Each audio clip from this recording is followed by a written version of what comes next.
Sabir clear ये भी हनफी थे। ये वो थे जिन्होंने अपनी ममेरी बहन से शादी की थी। ममेरी बहन से शादी की थी। शादी की रात जब वो हुजरे में आई और हजरत जब गए कमरे में उसके बाद में तो कहा तू कौन है? तो कहने लगी कि मैं आपकी बीवी हूं। कहने लगे क्या खुदा को भी बीवी होती है? अस्तगफिरुल्लाह, खुदा को भी बीवी होती है? इतने में नजर डाली तो वो जल के खाक हो गई। जल के क्या हो गई? खाक हो गई।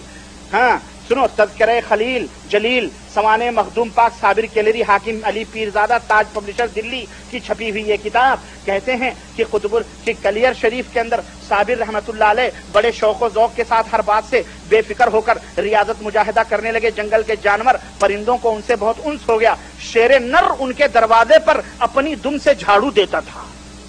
हाँ, इतने बड़े अल्लामा बुजुर्ग थे भाई, हनफियों के इतने बड़े बड़े वली अल्लाह थे, लेकिन अवाम से कोई बशर भी उनके नजदीक नहीं जा सकता था। जानवर आते थे, चरिंद परिंद आते थे, लेकिन इंसान उसके करीब, भाई इंसान हो तो इंसान के करीब जाए ना, जानवर ही जानवरों के पास रहते हैं भाई। सुनो बहरहाल, लेकिन ये वली अल्लाह थे। आपका इस्तिगराक इस तरह बढ़ गया कि एक दरख्त गूलर की शाख पकड़कर खड़े हो गए और मुसिर्रे दीदारो नजारे तजल्लियाते खुदाबंदी हो गए। गूलर का पेड़ पकड़कर शाख टेनी और कहने लगा अल्लाह तू मुझे नजर आ, और नजर इसी इसरार में रहे और हकीकत मुंतजर जब तक निगाह में नहीं समा गई, उस गूलर की शाख पकड़कर खड़े हुए 12 बरस गुजर गए। कितने बरस? ये वली अल्लाहियत है। क्या देखने के लिए? अल्लाह को देखने के लिए 12 बरस। ये हगना मूतना खाना पीना नमाज रोजे कुछ नहीं। 12 बरस में रमजान भी आए थे, नमाज का अजान उजान नहीं होती थी, इंसान ही नहीं रहते थे इसके पास। भाई इंसान हो तो 12 बरस गूलर की शाख, मुझे तो 1.5 घंटे हो रहे हैं, मेरे पैर में दर्द शुरू हो गए। लेकिन ये हनफी कह सकते हैं अबे तू कौन है, तू तो बदमज़हब लामज़हब है, तेरे पैर तुम्हें दर्द होगी। ये बहुत बड़े बुजुर्ग थे, इन्होंने सरिये डलवाए थे क्या पैरों में 12 बरस तक? हमारे नबी सल्लल्लाहु अलैहि वसल्लम, हजरत आयशा सिद्दीका रज़ियल्लाहु अन्हा फरमाती हैं कि आप अल्लाह की बारगाह में खड़े होते थे, आप खड़े आपके पैरों में सूजन आ जाती है। अल्लाह, हमारे नबी की ये सीरत नहीं थी कि अल्लाह के दीदार के लिए नऊज़ुबिल्लाह वो 12 बरस तक खड़े रहे। ये कौन सी इबादत का तरीका है? और ऐ हनाफ के मौलवियों, तुम मुझे बतलाओ कि तुम्हारा ये हनफी वली, इसको तुम वली कहोगे या शैतान कहोगे? कहने लगे कि गरज तमाम जिस्म मुअत्तल बेकार हो गया, सिर्फ आंखें ही टिकटिकाती रही जमाले दीदार के लिए। आपकी वलायत मूसवी थे लेकिन खुद मूसा नहीं थे। आपकी वलायत मूसवी थी लेकिन खुद मूसा, रब्बे अरनी कह तो दिया उठते ही पर्दा, थे होश फरामोश, वहां होश कहां था, वहां एक तूर ही जल रहा था। फरमाते हैं कि मूसा ने जब रब्बे अरनी कहा था तो वहां तो एक तूर जल रहा था, और यहां दश्ते कलियर में चारों तरफ 12 मील तक आग के शोले मौजे मार रहे थे। औज़ु बिल्लाह, औज़ु बिल्लाह। पर क्या मजाल की जरा आंख भी झपकी हो, वहां आंखें तो मूसा की चौचुका चौध हो गई, लेकिन हजरत की आंखें खुली ही नहीं। क्या मुकाबिला है नबूवत का? हैं तुम नबियों के हम पल्ला अपने बुजुर्गों को करार दो, मियां तुम उन्हें खुदा मानो, तुम बहुत बड़े मुवहिद और बहुत बड़े तुम लोग औलिया, ये तुम्हारे औलिया हैं। मियां हम ऐसे औलिया को जूते की नोक पे रखते हैं। हमें हमारे नबी ने ऐसे वलियों की इज्जत करने की का हुक्म नहीं दिया है। तुम करो तलवे चाटो इन गंदे वलियों की, औलिया शयातीन की, औलिया रहमान।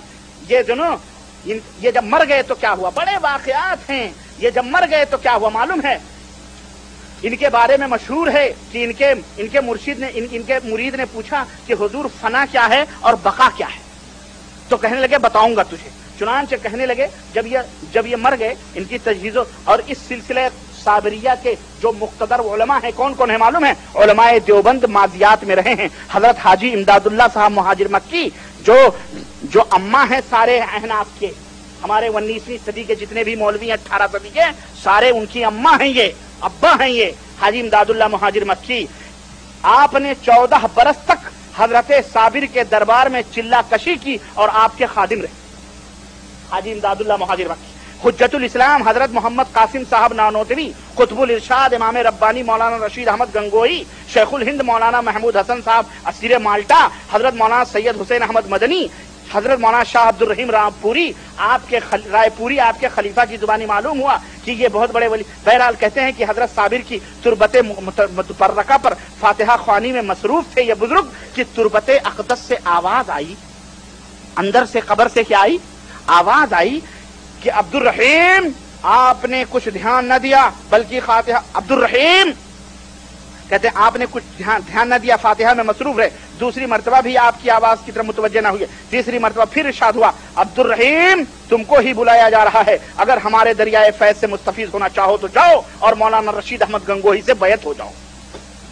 یہ حنفیوں کے اولیاء ہیں، یہ مولانا رشید احمد گنگوہی جن کی کتاب یہ تذکرۃ الرشید ہے، جس نے اپنی اس کتاب کے اندر یہ دعویٰ کیا ہے، جلد نمبر 2 اور صفحہ نمبر بولو 17. اللہ آپ کو جزائے خیر دے. ریاض کے اندر میں نے ایسے ہی کہا تھا تو ہمارے بھائیوں نے کہا مولانا، میں نے کہا حوالہ سمجھ میں نہیں آ رہا ہے، کہا مولانا ربانی صاحب صفحہ نمبر 17. میں نے کہا ہمارے اخوان اللہ انہیں زندہ رکھے، میں مر بھی جاؤں گا تو انشاءاللہ یہ توحید کی شمع، یہ توحید کا دیا انشاءاللہ نسلاً بعد نسل یہ چلتا بھی رہے گا اور جلانے والے پیدا ہوتے رہیں گے. تو مجھے ایک مار کے کیا کرو گے؟ جلد نمبر 2 صفحہ نمبر 17 یہی رشید احمد گنگوہی ہیں جن سے بیعت کے لیے تربت سے آواز آ رہی ہے. حنفی کو دعوت دے رہا ہے جا کر کے بیعت ہو جاؤ. کہتے ہیں رشید احمد گنگوہی کہ سن لو حق وہی ہے جو رشید احمد کی زبان سے نکلتا ہے. اعوذ باللہ، حق تو اللہ کی زبان سے نکلے، رسول اللہ کی زبان سے نکلے. یہ کون سے 19ویں صدی کے 18ویں صدی کے یہ چوچلے لوگ کہتے ہیں حق وہی ہے جو رشید احمد کی زبان سے نکلتا ہے. اور میں باقسم کہتا ہوں کہ میں کچھ نہیں ہوں مگر اس زمانے میں ہدایت اور نجات موقوف ہے میری اتباع پر. اعوذ باللہ. ہم کہتے ہیں اللہ فرماتا ہے کہ اگر تم کامیاب ہونا چاہتے ہو، جنت چاہتے ہو، نجات چاہتے ہو، رحمت چاہتے ہو، فلاح چاہتے ہو، میرے نبی کی اتباع کرو. اور علماء احناف کہہ رہے ہیں، اولیاء احناف کہہ رہے ہیں کہ میری اتباع کرو، میری پیروی کرو، تمہیں نجات مل جائے گی، تم کامیاب ہو جاؤ گے. بتاؤ یہ کفر کہاں چھپنے والا ہے؟ یہ کفر کہاں اور یہی رشید احمد گنگوہی ہیں. رنڈی کا واقعہ میں تمہیں سناؤں، میری ماؤں بہنوں سے معذرت کے ساتھ بات آئی ہے تو میں بتاتا چلوں آپ کو. طوائفوں کے تعلق سے بڑی بڑی چیزیں انہوں نے رکھی ہوئی ہیں. کہتے ہیں کہ جناب علی کہاں ہے بھائی؟ ہاں آئے گا یہی ہے بتاتا ہوں میں آپ. جلد نمبر 2 صفحہ نمبر 242. جلد نمبر 2 صفحہ نمبر 242.